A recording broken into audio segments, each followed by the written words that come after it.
Herkese merhaba. Bu videoda zincir, ruble ve ayna kol nasıl temizlenir bunları gösteriyorum. Bu işlemleri yaparken birçok kişi bisikletine zarar verebiliyor. Bisiklete zarar vermeden bu işlemleri nasıl yapabiliriz bunları göstereceğim. İlk olarak zincirden başlamak istiyorum. Zincir bence kesinlikle sökülerek temizlenmeli. Zinciri bisikletin üzerinde takılıyken temizlediğinizde kullanmış olduğunuz temizlik sıvısı ve zincirin üzerindeki yağ sıçrayarak kadronuzu kirletebiliyor. Bu sebepten dolayı gereksiz yere kadroyu temizlemek zorunda kalabilirsiniz. Yine kablolar kadronun dışından geçiyorsa vites ve fren tellerinde paslanmalara sebep olabilir. Eğer sıçrayan yağlar fren diskine bulaşırsa fren yaptığınızda frenlerden ses gelecektir. Bu sebepten dolayı fren diskini ve balataları temizleyip zımparalamak zorunda kalacaksınız. Bu işlemi yaptıktan sonra fren diskinizin ve balataların ömrü kısalacaktır. Jant çemberine bulaştığında özellikle asperoks gibi sıvılar jant çemberinde soldurmaya neden olabilir. Eğer tel başlarına bulaşırsa ve temizlenmeden ve kurutulmadan bırakılırsa tel başları pirinç değilse paslanmalar olabiliyor. Bu gibi sebeplerden dolayı aslında zinciri çıkartarak temizlemek bence en doğru yöntem. Buradaki zincir linkli olduğu için kolay bir şekilde sökülüp takılabiliyor. Eğer sizin zincirinizde link yoksa pin sökücü yardımıyla pinin tamamını çıkartmadan bir kısmı içeride kalacak şekilde zincirinizi sökebilirsiniz. Ancak bu işlemleri yaparken çoğu zaman zincir baklalarının ideal genişlik ayarı bozulacağı için aktarıcınız uzun vadede zarar görecektir. Zinciriniz hem erken uzayacak hem de zamanla vites geçişlerinde sorun yaşayacaksınızdır. Bana sorarsanız mutlaka zincirinize bir link eklettirin. Zaten bunlar çoğu bisikletçide var. Eğer bulamazsanız internetten satın alıp kendiniz de ekleyebilirsiniz.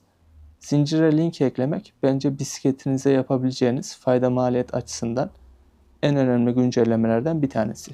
Şimdi zincirimi söküyorum.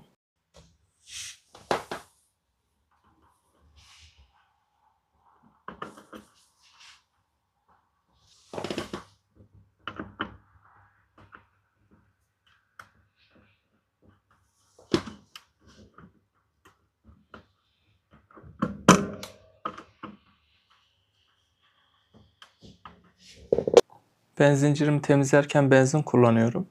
Benzin yerine mazot, gaz yağı veya asperoks da kullanabilirsiniz. Zinciri bu tarz sıvılarla temizlediğinizde zincirdeki tüm yağlar çözüleceği için zincir baklasındaki silindirin hareketi kısıtlanabiliyor. Bu yüzden zinciri yağlarken baklanın yağı iyi bir şekilde emmesini sağlamak gerekiyor. Bu tarz sıvıları kullanmadığınız zaman zincir iyi bir şekilde temizlenemeyeceği için yağlar katman oluşturup zincirin erken uzamasına sebep olabiliyor.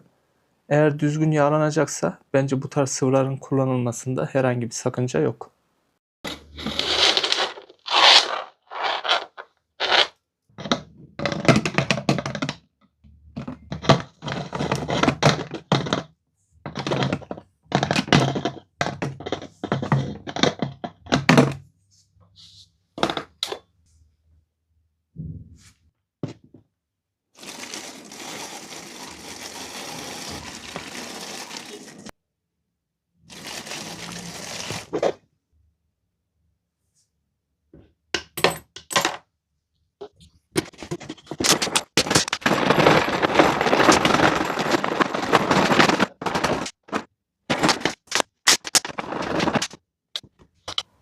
Zinciri benzinin içerisinde bir süre beklettikten sonra deterjanla yıkayıp kurumaya bırakacağım.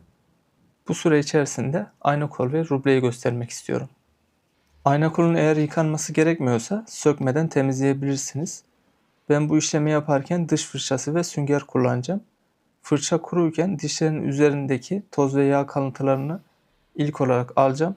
Daha sonra sünger ve asperoks yardımıyla kalan yağları temizleyeceğim. Bu şekilde ayna kolu sökmeye gerek kalmadan sadece dişleri temizleyerek de temizleyebilirsiniz. Zaten zincir sadece dişlere temas ediyor. Onun dışındaki yerleri çamurlu değilse, aşırı yağlanmamışsa sürekli temizlemenize gerek yok.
Ayna kolumun yıkanmaya ihtiyacı olmadığı için sadece dişleri temizleyerek kolay bir şekilde temizlemiş oldum.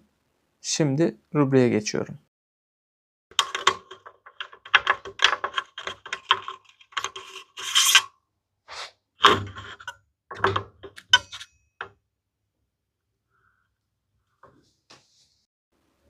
Ben rubleyi sökerek temizliyorum. Bunun nasıl temizlendiğini göstermek istiyorum. Asperox veya herhangi bir temizlik sıvısını ruble jantının üzerinde takılıyken doğrudan rublenin üzerine kesinlikle sıkmayın. Bu şekilde yapılan işlemlerde FreeHub içerisine sıvı girebiliyor. Bu da FreeHub içerisindeki gresi çözerek bilyeleri bozabilir. FreeHub bakımı oldukça maliyetlidir. Bunda maalesef her bisikletçi yapmıyor.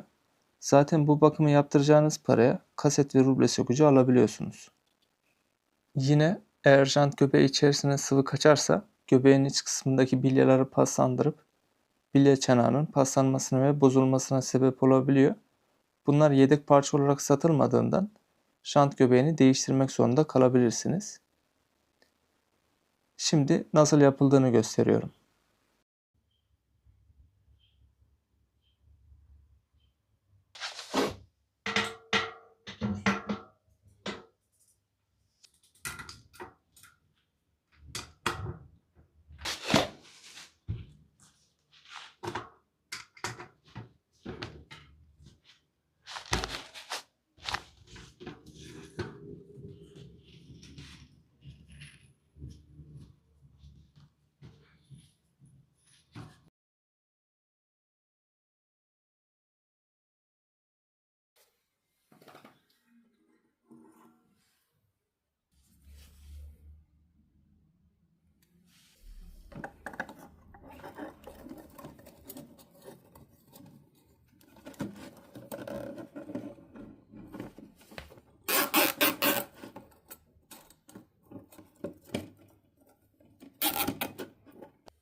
Bu videoda bisiklet bakımı ile ilgili sizlere bildiğim şeyleri anlatmaya çalıştım. Umarım faydalı olmuştur.